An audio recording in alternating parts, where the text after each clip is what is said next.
Thank you very much. I'm going to read a very brief poem that is very topical, and it's called, well, first of all, thank you very much for being here. It's wonderful to see you again, and we're going to have a fantastic night.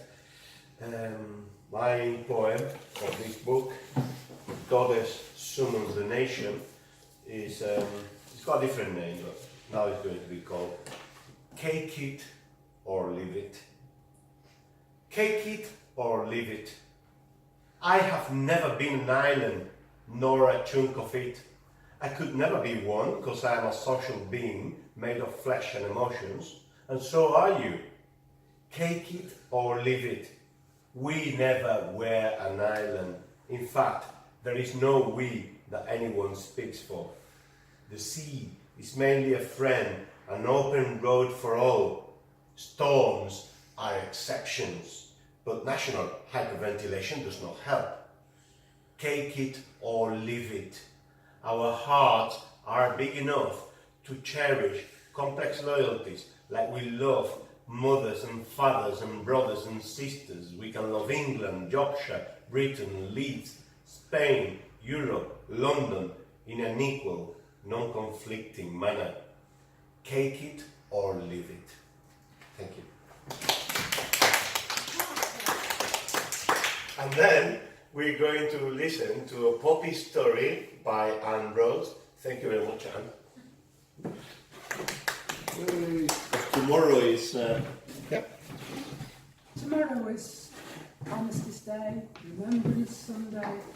So I thought, just for a change, I would read you a little story rather than some poetry. It's called Poppies. All I can see from here for miles is the dull brown mud, mile after mile after mile.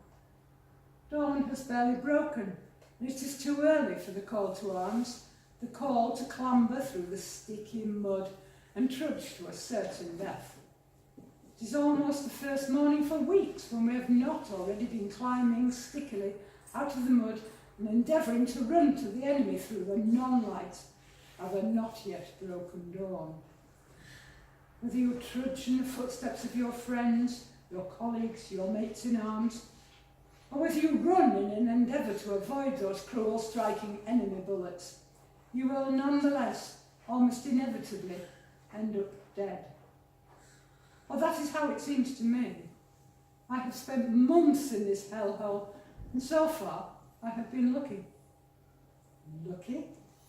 Is it lucky to have lived, barely existing, in this tunnel composed of mud walls and a wet and sticky mud footway, which can hardly be described as a proper path along the dugout?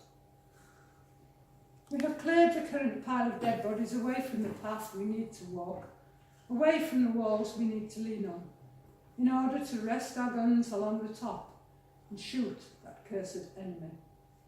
We have somehow managed to pile them at the end, to wait for that never-arriving wagon, which is supposed to clear our dead to a place of respect and quiet. There is nowhere left right by our trench to dig and bury our friends. A field further off will no doubt be designated as some future burial ground. We have screwed up our courage yet again in order to fulfil our orders. Kill the enemy at all costs, prevent the enemy from pushing past our lines, where they can create hell and more death to those in the rear. And yet, somehow, the whole world seems to be wet and a uniform dull brown, consisting solely of sticky mud and discarded debris.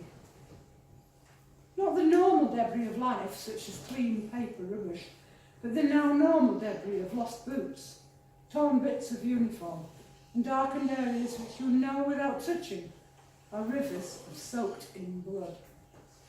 My eyes scan again those never-ending miles of mud, brown, sticky mud with the occasional sight, even now, of a tree. A tree, granted bare of most of its leaves, but amazingly still vertical. A tree, possibly dead like most of us, A tree, still bravely waving its branches in a wild desire to shout out that it is still alive, still refuses to be beaten. My eye is caught by a small movement, a small, delicate indication of colour. Colour. Colour in this land of never-ending brown, sticky mud. My heart leaps. My mind finds it difficult to accept after so long without any form of colour whatsoever. I admit it. My heart trembles as I turn my head to face whatever horror is about to descend upon us. But, amazingly, there is no immediate danger. There is simply one tiny, delicate flower nodding its head in greeting to me. It is saying, "Be at peace, fear not, myself and all my companions, for there are many other poppies besides myself who stand here now, guarding your souls." I blink and move my eyes over nearby piles of mud in what was once a beautiful green field. My heart lifts as I see other tiny flashes of delicate red petals. They nod their heads to me as they move gently in the early morning breeze. Suddenly, I know that no matter what happens to me, what has already happened to most of my friends who only a day or two ago were with me in this trench, trying to joke, or praying, or silently crying. We, all of us, the dead, the dying, the maybe soon to be dead, none of us will be forgotten, because the poppies show there is always someone, somewhere, who cares. They grow delicately, but purposefully, in the midst of the mud with which we covered our casualties. They grow for a purpose, to remind us that always there is someone, somewhere, who cares and will never forget. I take a stub of pencil from the bottom of my pocket, and on the corner of the only piece of paper I have with me, a letter from my mother. I draw a quick sketch of a poppy. I look from the sketch to the faces of the delicate poppies, and my heart is eased a little.